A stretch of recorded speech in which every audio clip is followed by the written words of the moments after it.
Greetings and welcome back to Ken McAuliffe's In the Hospital channel. Actually, I'm out of the hospital now. I was in the hospital for 5 nights. Hospitals are wild places, but I was in a great hospital, Lenox Hill, on the Upper East Side. Have to have my gallbladder removed. But I still have this stabilizer on my ankle, so I got all kind of stuff going on. But I'm good. It's really great to be back home with all my stuff, my computers, my camera, my hi-fi. I'm doing really, really well. But while I was in the hospital, I had a lot of time to watch a lot of different videos. And I particularly enjoyed videos by this fellow named Andrew Marks. I believe he's a British drummer. And he has very provocative titles. The majority of his videos seem to be about why modern music sucks, which for my way of thinking is always a really, I'm sorry, just a stupid place to start. Modern music does not suck across any genre. You know, there's a thing that happens as we get older. We tend to shut down our synapses, or whatever you want to call it. We refuse to open our head up and listen. I'm as guilty as anybody of that. But I understand why Billie Eilish is so popular. She writes great songs. She's a wonderful singer. I also understand why I think sometimes her music sounds like a girl hiding under the covers, but I love the electronic nature of what she does. There's so much of great electronic music now. I can never find enough of it. As a hi-fi reviewer, it does something really special. But there's just so much interesting music being made across different divides, as there always has been. But he had one video on why do all contemporary jazz musicians sound the same. I'm paraphrasing a little bit there, but that was kind of a loaded question as a title, because that's not really what he was getting into. What he wanted to get into was, why do contemporary musicians, in his opinion, suck compared to the great masters of the 50s and the 60s and maybe the early 70s.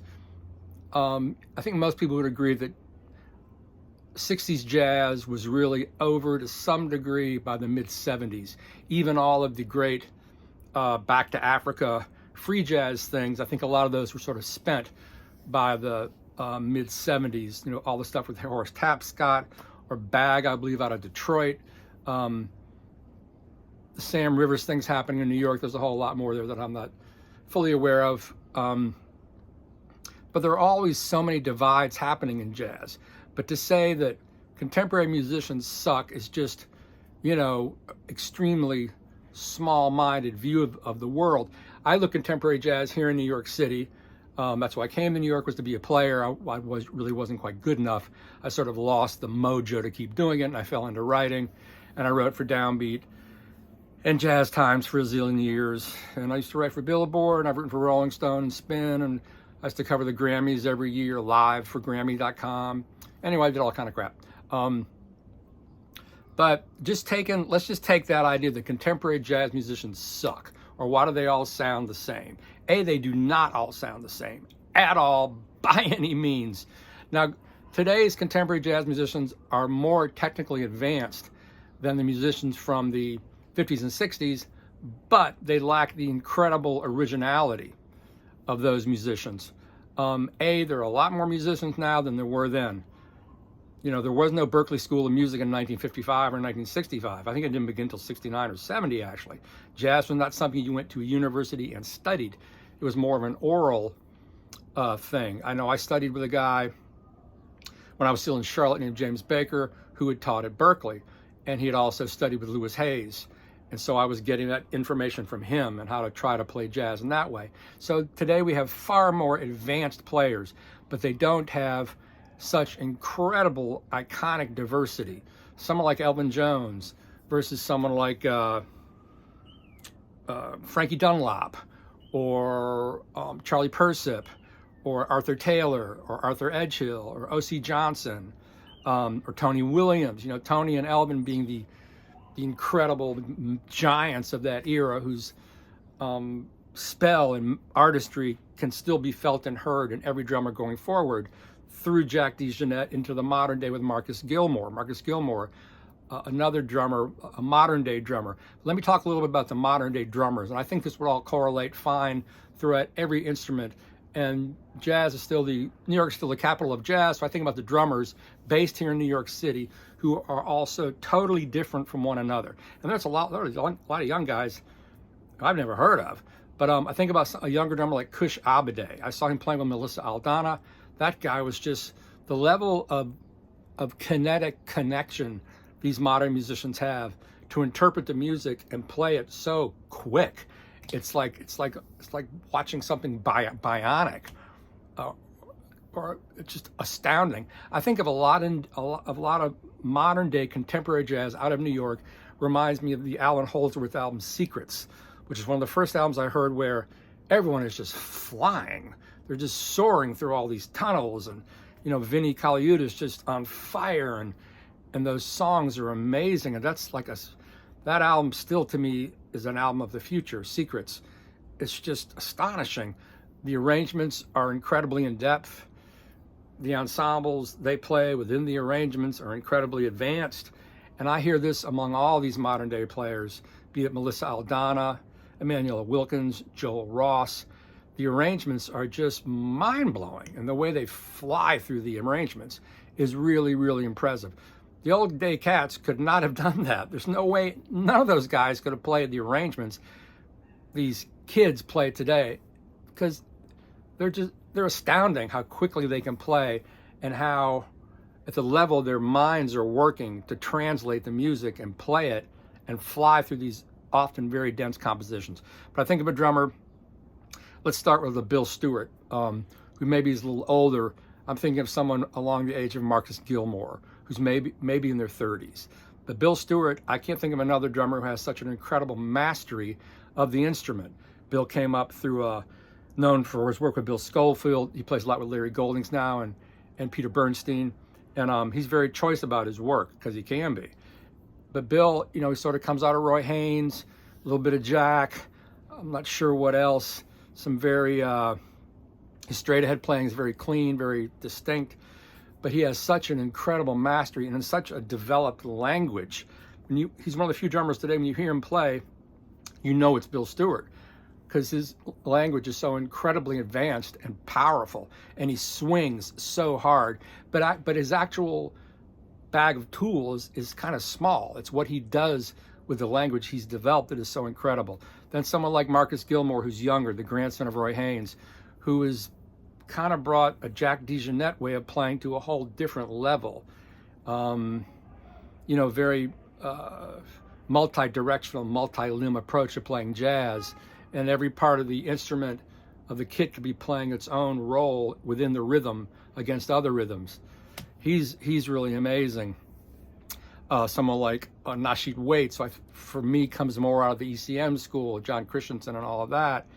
Kenny Wollesen, who came up playing with, best known perhaps for his work with Bill Frisell, just a wonderful, warm player. Someone like Matt Wilson, who's a little bit older, more out of the straight ahead, the older style of playing.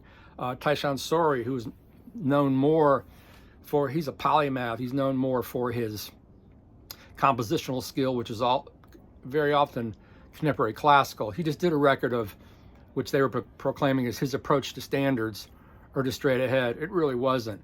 But I've seen him play blistering straight ahead. I mean, and highly unique. And he would do these inventive things that were just like, where did that come from? Tyshawn Sorey is really just a genius. Who are the other young drummers up in the city? I think of the main cats. And we have all these younger guys as well, like Jonathan Blake. I mean, well, no, I'm thinking of Jonathan Barber, but Jonathan Blake, who played often with Maria Schneider's orchestra, has his 2 albums on Blue Note now, just an astounding technician, command of the set. Speaking of Maria Schneider, jumping ahead, what I think none of these younger players have to work with are the compositions that the musicians had in the 50s and 60s. The compositions just aren't there. But Maria Schneider and her big band works are incredible compositions, beautiful soloing, beautiful phrasing. Her big bands have been together for like 20 or 30 years. The problem with Maria Schneider is she's on artist share. It's like she's on a private label. You have to join that label to get those releases. But that's saying her next release, you can get in the ground at different levels. I'm gonna pay $135 and I'll get the 3 LP set, and that will sell out. But if you can hear Maria Schneider, you're hearing modern day, contemporary composing, arranging, perhaps the continuation of Duke Ellington or maybe Gil Evans. I think she worked a lot with Gil Evans as she was coming up in the city. But the difference for me, beside the fact that None of those older players could have played the actual music these younger players are playing. And I think of other musicians like Gerald Clayton, somebody like Micaiah Craven, who bridges worlds. I'm having kind of a brain freeze here, but the modern cats do not have the compositional skills that you had among people like, Thelonious Monk, or George Russell, or Miles Davis, or John Coltrane, or Bill Evans, or any number of lesser people. The incredible composing of Joe Henderson. I've complained before, why aren't they releasing those milestone records? I get angry about it. This is so nuts. I spoke to Nick Phillips at Kraft about it. I think Universal owns those records. They're milestone. I mean, we got those records in the store. Black Narcissus, Power to the People, Black Canyon Lady, which are all, it's Joe Henderson, for God's sake. Those are amazing records. Parts of those records might sound a little LA dated funky, but they're still amazing records. To hear those remastered, if we could hear Kevin Gray get a hold of those original tapes if they exist, oh my God, I would love to hear those. So, but even Joe Henderson, an amazing composer. He wrote standards, Blue Bossa, all that kind of stuff. But we do not have that level of composition today for these young, incredibly technically gifted musicians to work with. But to say that they all sound the same is just, you're not opening your ears. You're not really paying attention, because they do not sound the same. I know the drummer's the best, but I think about young saxophonists. Marcus Strickland, phenomenal tenor saxophonist. J.D. Allen, oh my God, J.D. Allen has recorded such a body of work through all these different records, often dealing with black social issues. But he's more in the pocket, I guess. I think about trumpet players. Who's that dude? I can't remember his name. He did a record. He's known as a straight ahead, sort of New Orleans-based trumpet player, but he did a record with Kenny Washington and Peter Washington. And you could tell he was pushing those guys to see what they would do. That's an amazing record. I can't think of his name. He's a New Orleans dude. He's on Smoke Jazz, I believe. Anyway, there are so many gifted technical players now, but they just don't have the compositions. And it is a drag. They can't afford to press vinyl by and large. Plus, they don't have major label support. As far as I know, there is no major label in America supporting jazz, not one. As where in the 80s, they all had their jazz things. You had RCA Novus. Sony had their own jazz wing under some doctor, I forgot his name was, and of course Winton brought up all that stuff. That's all gone.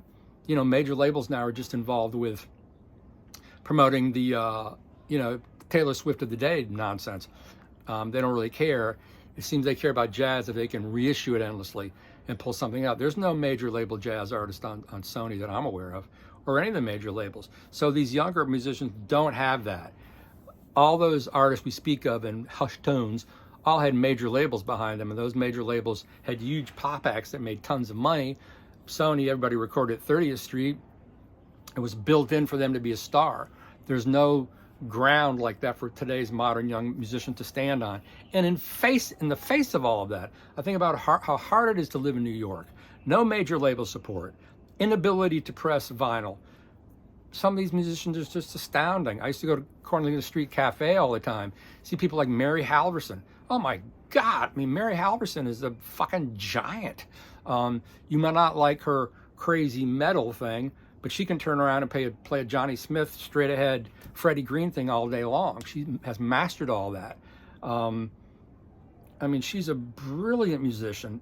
There's no one really before her. I don't know where her thing came from. It's so unique, and she's such a master and so down to earth. Anyway, this is kind of a rant, but don't let anybody tell you that contemporary jazz all sounds the same or that it all sucks or something. A lot of it's really brilliant. And I'm sure there are a lot of people younger than me who are totally focused on all those records. I have the Jazz Vinyl Lovers Face group on Facebook, and it's vinyl centric, and we don't get many of those records. And I know even in Europe, you look at the whole thing in the UK and the Scandinavian countries, a lot of incredible musicians all pressing vinyl. There's this recent thing called London Brew, which I reviewed, which was not great, but pretty unusual. All these musicians across the UK scene their take on Bitches Brew. I thought it sounded more like their take on the last 15 years of Bill Laswell's recordings. Had a lot of funk, fusion, prog elements, ambient elements. Anyway, there's a lot of great music being made out there, and I don't care what the age range or the stylistic focus is. So don't let anybody tell you that contemporary jazz all sucks. I suggest you go to the website and just put in names like Gerald Clayton or Merrill Havison. Go to Rhapsody, if that still exists, or Spotify, and just start searching all these musicians. Blue Note's done a great job of giving these people like one-off deals. I think Joel Ross has 2 albums. He'll probably get a 3rd one. Emmanuel Wilkins, who are very progressive players, very soulful. I don't really care for a lot of that music because I don't hear any compositions. Maybe it's just me. Anyway, I urge you to check out Andrew. I already forgot his name. But if you just put in a search for why do all contemporary jazz musicians sound the same, his thing will come up. I'd be curious to get your take on it. I'm glad to be back on the channel. It's great to see you. Peace.